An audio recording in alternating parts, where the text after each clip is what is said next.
এই যে হয়ে গেল আমার অরেঞ্জ জেলো পুডিং। এই যে দেখুন দেখতে কতটা সুন্দর এবং এটা খেতেও কিন্তু খুব মজা। এখন আমি আপনাদেরকে একটু কেটে দেখাচ্ছি।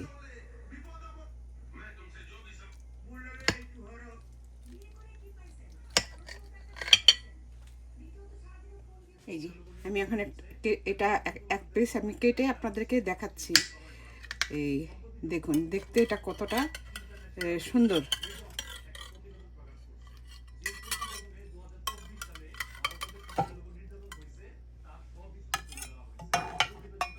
এই যে দেখুন দেখতে এটা কতটা সুন্দর। এই যে দেখুন এভাবে আপনারা আপনারা বানিয়ে দেখতে পারেন।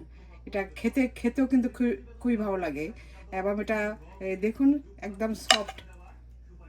এই যে এইভাবে আপনারা বানিয়ে নেবেন। আর আমার এই আইটেমটা কেমন হয়েছে আপনারা দেখে কমেন্ট করে আমাকে জানাবেন।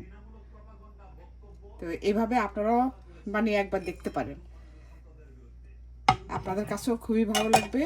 আর এটা খেতেও খুবই ভালো। যে কোনো অকেশনে আপনারা এই ডেজার্ট হিসাবে এই আইটেমটা রাখতে পারেন।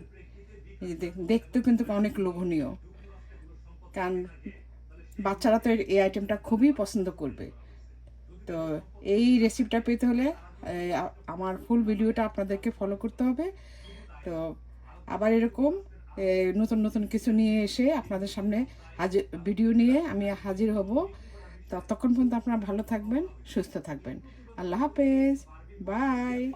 অরেঞ্জ জেলো পুডিং বানানোর জন্য আমি এখানে যে কয়টা অরেঞ্জ নিয়েছি, এই যে দেখুন এই অরেঞ্জটাকে আমি এইভাবে খুলে তারপরে এই এটার মধ্যে যে আঁশ থাকে সেগুলো আমি বেছে বেছে সুন্দর করে ফেলে দিব।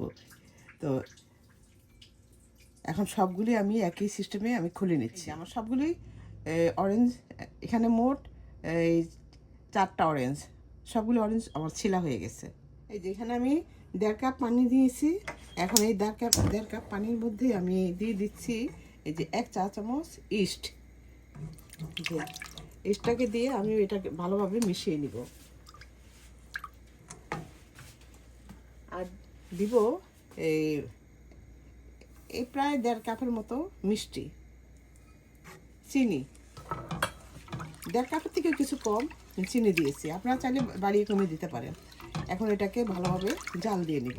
এই যে আমি এখন অরেঞ্জগুলি দিয়ে দিচ্ছি।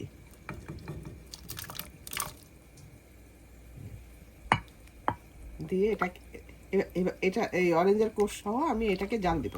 এই যে আমার এই অরেঞ্জ জেলি পুডিংয়ের ইয়েটা জালদা হয়ে গেছে। এই যে দেখুন এখন এটা এই নেওয়ার জন্য আমি এখানে একটা এই যে বাটি নিয়েছি। এই বাটির মধ্যে আমি এগুলো ঢালবো। আমি চুলাটা নিভিয়ে দিচ্ছি,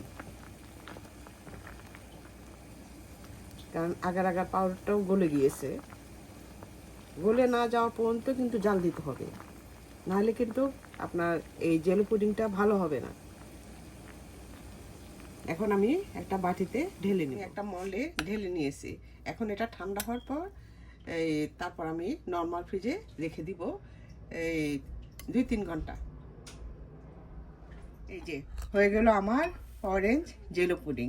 এই অরেঞ্জ জেলো পুডিংটাকে বাটি থেকে বের করার জন্য আমি চারপাশে এইভাবে সুন্দর করে চারপাশে এটাকে বাটির থেকে ছাড়িয়ে আনবো। এই যে দেখুন এইভাবে সুন্দর করে এই যে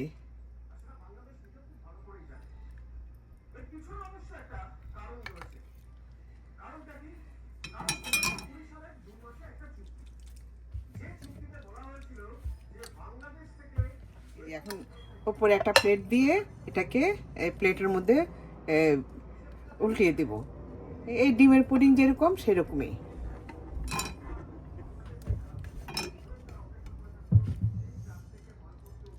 এই যে দেখুন কি সুন্দর হয়েছে। এই যে দেখুন কতটা সুন্দর হয়েছে এবং এটা খেতেও কিন্তু অসম্ভব মজার। এখন আমি কেটে আমার এই সাইডটা একটু